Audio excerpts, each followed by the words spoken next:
but I'm going to go even a little bit deeper with this episodes. I'm going to spend more time at Park on this because I'll tell you, and that's a key thing too, that if you have to spend money on anything, and even if the hard thing is that you feel like every time you take a vacation in the back of your mind, you're like, you know what?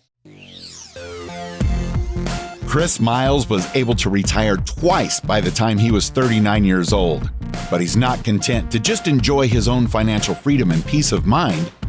Chris wants you to have your own ripple effect so you can live free today. He's not the financial advisor you expected. He's the anti-financial advisor you deserve. He's jumping behind the mic right now, ready to make waves. Here's Chris Miles. Hello, my fellow Ripplers. This is Chris Miles, your cash flow expert and anti-financial advisor.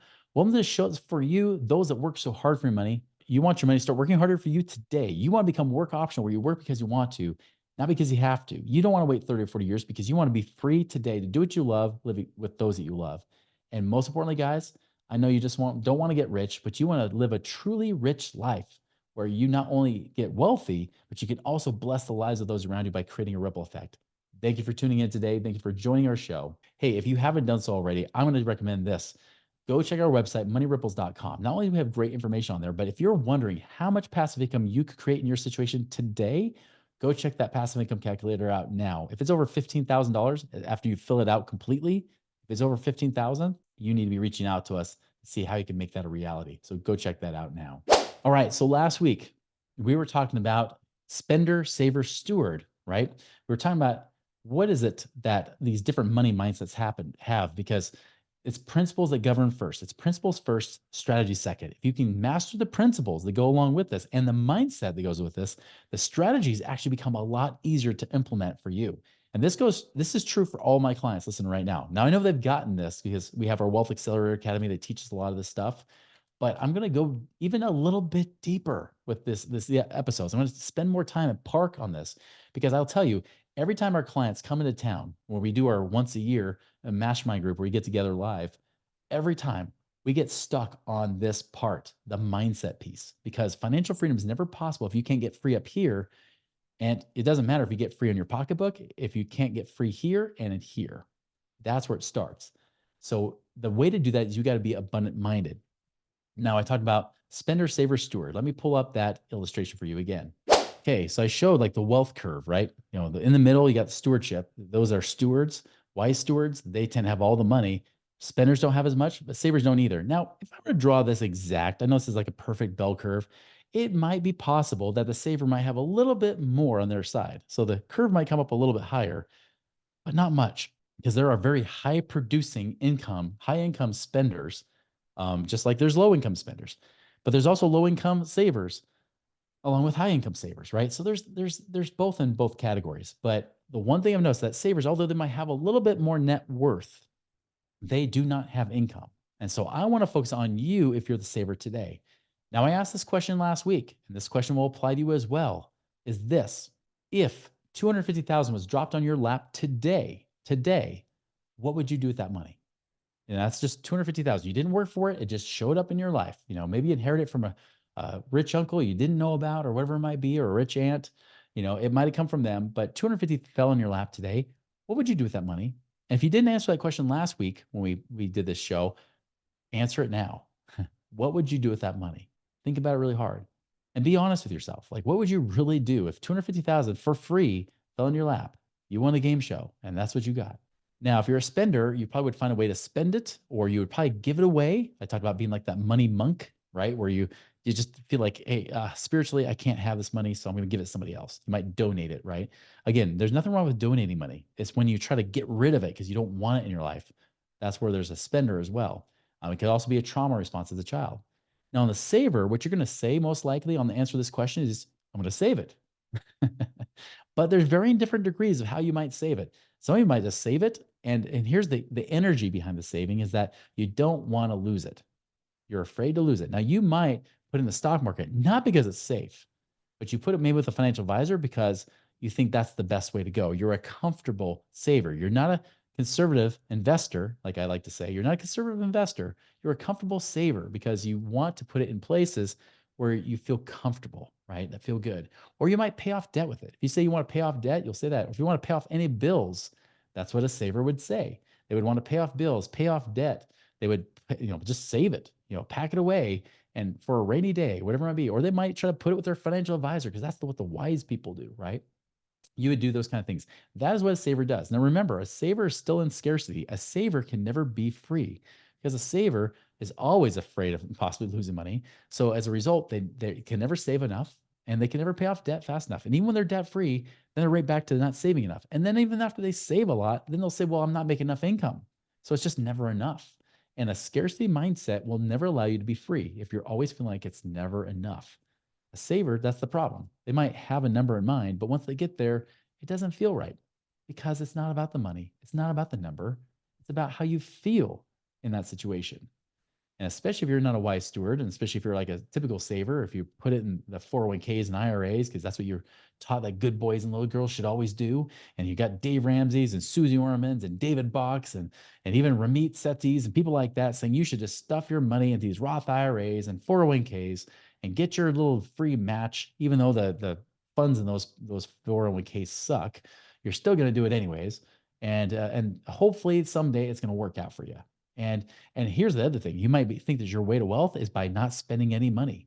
You're like, as I keep increasing my income, I'll keep my expenses the same, regardless if inflation's fighting you against that it's not even logical to do it that way. But still, you're going to keep that lifestyle the same. You're never going to increase your lifestyle. You're going to turn off the AC in the summer and turn off the heat in the winter, just to save some. How do I know? Because I was that guy, right? I was the guy as a financial advisor trying to nickel and dime and save. I drove like a cruddy little Ford Escort, as a financial advisor. Somebody even asked me, they're like, were you the typical advisor driving a Mercedes or a BMW? I was like, well, my dream was to drive the Lexus. That was my dream. Because that's what all the other financial advisors drove if they were very successful. And even then, they bought it at a discount because they were savers too, right? And so anytime you spend money, it's like it's crippling your way towards wealth. And that's a key thing too, that if you have to spend money on anything, and even if you might not have any savings, you actually could be a saver because if you feel horrible that you're just paycheck to paycheck and you wish you could save, you're still a saver. If you're paycheck to paycheck, now, if you're paycheck to paycheck and you wish you could spend more money and have more vacation and stuff, then you might be a spender. Might be. But even savers do want vacations from time to time too. So that's not always the thing, right? But if you're always looking to get that your new Nike kicks or whatever it might be, you might be a spender. But a saver, again, like even if you're paycheck to paycheck, you might not save anything. But if you feel guilty about not saving, if you feel guilty about paying bills, I literally had a guy tell me, he says, Chris, I'm a spender. Well, how do you know? Because I have to pay bills. I said, man, you're not a spender. In fact, you're not even a saver. You're a hoarder. You're so much of a hoarder. You're in so much scarcity that even spending a dime on anything is like is stressful to you. It's like a bad thing, even though the truth is you're always going to be spending money. In fact, even if you die with money, guess what? It gets spent. It goes to somebody else. You never take it with you. So what's the purpose, right? What's the whole purpose of trying to hoard all this money for what? And see, this is the problem. And I've already mentioned this. Like savers, they think they're a minority. You're not. You are actually the majority of people in America today. The majority of Americans are savers. Now, it's not a ton over 50%, in my opinion. I would not be surprised if I would put the savers somewhere in the ballpark about 60%, maybe higher than that. But I would say right around 60%, give or take 55 to 60%. More than the spenders, less than the stewards. Why? Because like I just mentioned in the last episode, 52% of people that are eligible to put money in a 401k do. They actually put money in a 401k. If you're saving any money, you're pretty much a saver. Spenders don't put money there. They will spend it. I guarantee it. Heck, if they have credit card bills, they'll spend money on those credit card bills and try to pay them off if they have to.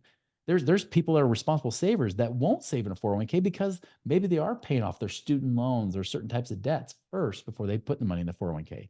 Maybe they're like me and they know that 401k is a big freaking joke and that IRAs and 401ks are just delaying your taxes to a future date, which you're probably going to get taxed more anyways in a higher tax bracket because we're going more in debt as a country. So why would I trust the government to give me a tax break down the road?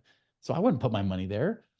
Plus I think I could do better in other things like real estate and get the tax benefits from that. That's actually a true tax benefit versus the fake tax benefits from 401ks and IRAs, right? So those kind of things. Like there's people like us that have that propensity to save, but don't save in those places. But 52% of people do that have 401k options. That's guys, that means the majority of you are savers. And I know a lot of you listening to this show have been raised as savers. Even if you might have become a steward more recently, you're most likely a saver. Even if you're learning and becoming wiser, even if you read Rich Dad Poor Dad, you're probably still a saver because that is what is taught everywhere. That is like the gold medal for financial advising, right? Is to be the saver. Brainlessly, set it and forget it, put it away, do it systematically every single month. Put your money away, just keep pumping and pumping and pumping and pumping. Get rid of all that debt. You should not have debt. And even though it's okay to have some debt, pay it off as fast as you can, right? Because that's what's wise. And don't worry, because someday you're going to be the richest person in your retirement home and with the nice, bright, shiny gold plated wheelchair wheels as you're reeling around because you finally had enough money to retire at that point when you can't even enjoy your money anymore. Come on, let's be honest, guys. You can't fit your wheelchair in the back of a Lamborghini. Okay, you're not going to get rich doing that. But that's what you've been taught to believe. And many of you guys have been amazing at this. In fact, many of you that reach out to us have been like the poster child Dave Ramsey student, right? You've actually gotten debt free. Some of you even paid off your house, like my dad did. And then yet it wasn't enough. He didn't have the income coming in to pay for his other bills because, believe it or not, did you know that you actually have bills outside of your debt payments?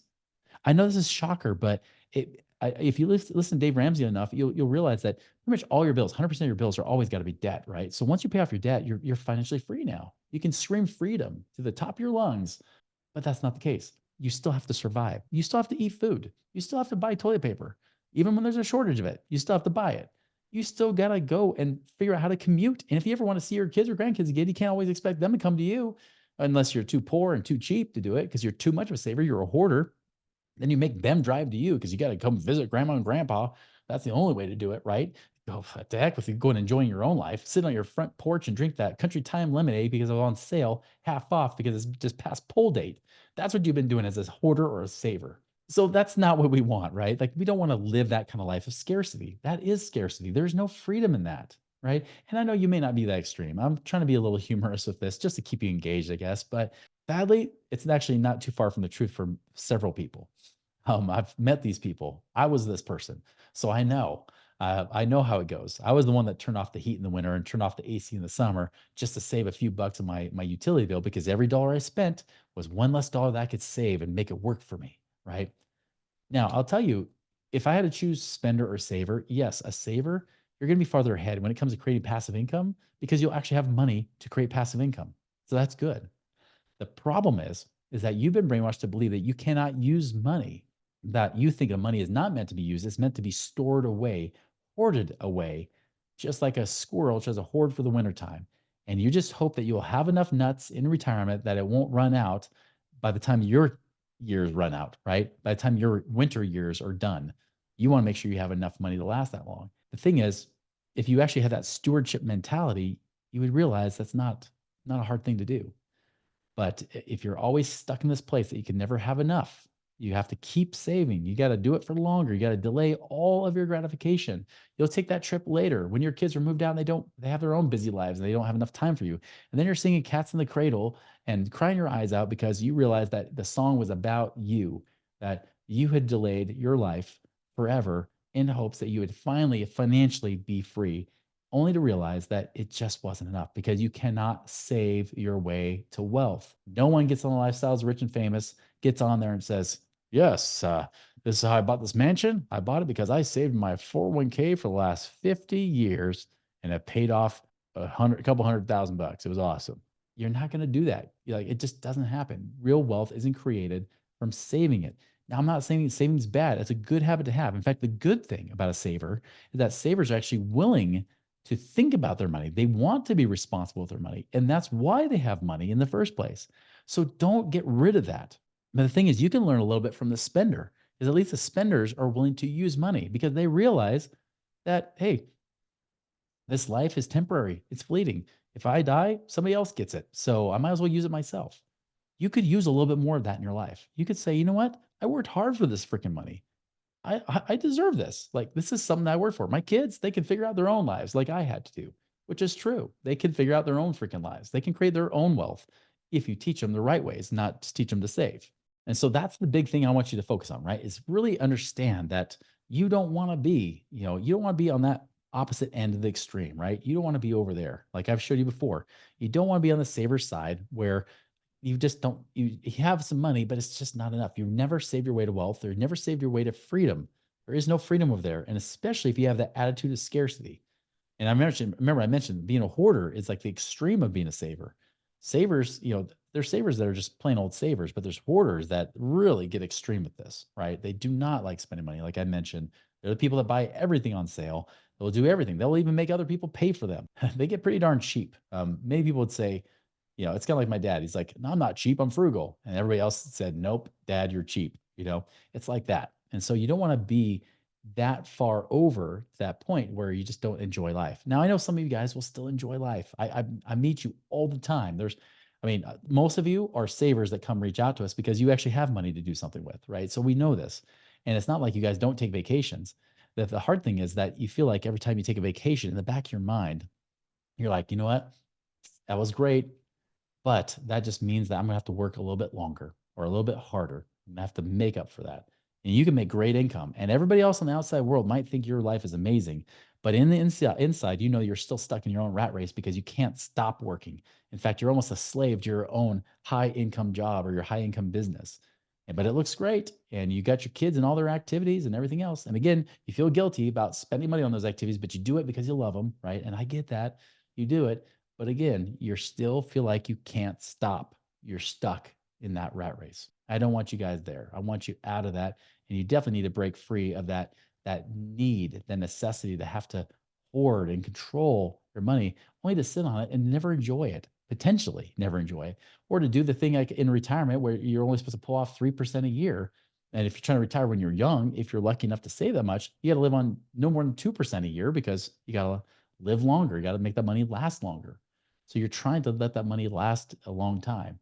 And especially if you have it in the stock market, because you're gambling your money away, because you're not a conservative investor, you're a comfortable saver, gambling your money in high risk mutual funds and things like that, because they're high risk, mediocre returns. You're still doing the same old crap because every advisor, everybody in the media is supporting you, telling you you're doing the right thing. But deep down, there's something missing, right? There's something wrong, don't you? I know I did. And I'm just sure and I know a lot of you have told me the same thing. You're like, yeah, it feels like it's just not quite right. It's just not enough.